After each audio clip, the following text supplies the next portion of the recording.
এই ঘটনাটা কী হয়েছে? ঘটনাটা গতকাল 25/7/2024 ইংরাজি রাত্র অনুমান 9টা নাগাদ আমার কাছে একটা গোপন সংবাদ আছে যে যে আমবাসা রেল স্টেশন থেকে যে কমলপুরের বাস, একটা মিনি বাস চলাচল করে, রেলের প্যাসেঞ্জার আসা যাওয়া করে মিনি বাস দিয়ে। তখন সিক্রেট খবর আসে যে একজন সন্দেহভাজন লোক, ছেলে, একটি সন্দেহভাজন ব্যাগ নিয়ে ওই গাড়িতে উঠেছে।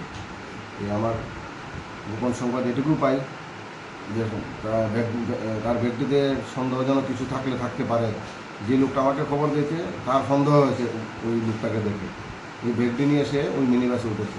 যথারীতি এই খবর পাওয়ার সঙ্গে সঙ্গে আমরা আমাদের থানার সামনে, সালামা স্কুলের সামনে ওই গাড়িটি 9টা 9:30 নাগাদ আসে। আসার পর আমরা গাড়িটিকে থামাই। গাড়ির থেকে থামিয়ে যখন আমরা গাড়ির ভিতর তল্লাশি চালাই, গাড়িটিকে থামানোর পর দেখতে পাই গাড়ির দরজার মধ্যেও 2-4 জন লোক দাঁড়িয়ে আছে। গাড়ির ফুল সিট এবং দরজার মধ্যে কিছু সংখ্যক লোক দাঁড়িয়ে আছে। যখন আমরা গাড়িতে উঠবো তখন তারা নিচে নেমে আমাদেরকে রাস্তার সাইড দিয়ে যথারীতি আমরা গাড়ি ঢুকে গাড়িটা তল্লাশি করে একটা সিটের নিচে ওই একটা ব্যাগ পাই সন্দেহজনক। কিন্তু গাড়ির মধ্যে থাকা যতজন প্যাসেঞ্জার আছে তাদেরকে জিজ্ঞাসাবাদ করি, কিন্তু কেউই এই ব্যাগের মালিক তাদের বলে স্বীকার করে না। এবং তারা আরও জানায় যে একটি ছেলে এই ব্যাগটি নিয়ে উঠেছে।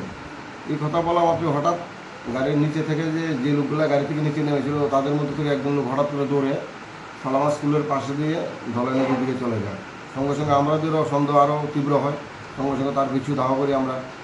পিছু ধাওয়া করে অন্ধকার এবং ওইদিকে নদীর জল, ওইদিকে নদী ক্রস হয়ে যায়। আমরা তার পিছু শেষ পর্যন্ত বিফল হয়ে গিয়ে এখানে গিয়ে অন্ধকারের ভিতর।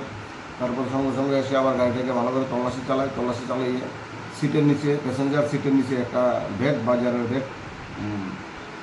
ব্যাগ, মানে কটনের ব্যাগ।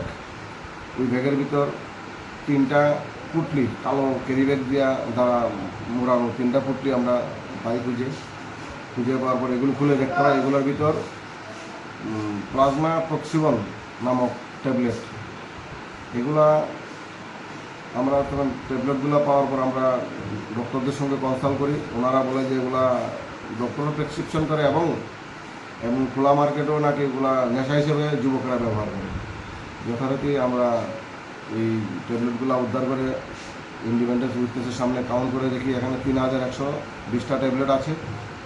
আমরা সিজ করি আনক্লিন প্রপার্টি হিসেবে, under section 106 BNSS unclean property হিসেবে আমরা সিজ করার পর আজকে আমরা কোর্টে প্রেরণ করি এগুলো সিজার সহ। এবং মাননীয় আদালতের কাছে আমরা এটাও আবেদন রাখি যে এইটার ব্যাপারে যাতে ইনকোয়ারি করার যাতে আদেশ প্রদান করে। যথারীতি আমরা আজকে কোর্টে প্রেরণ করেছি, ক্লিয়ার করে এখন পর্যন্ত অর্ডার শিট পাইনি।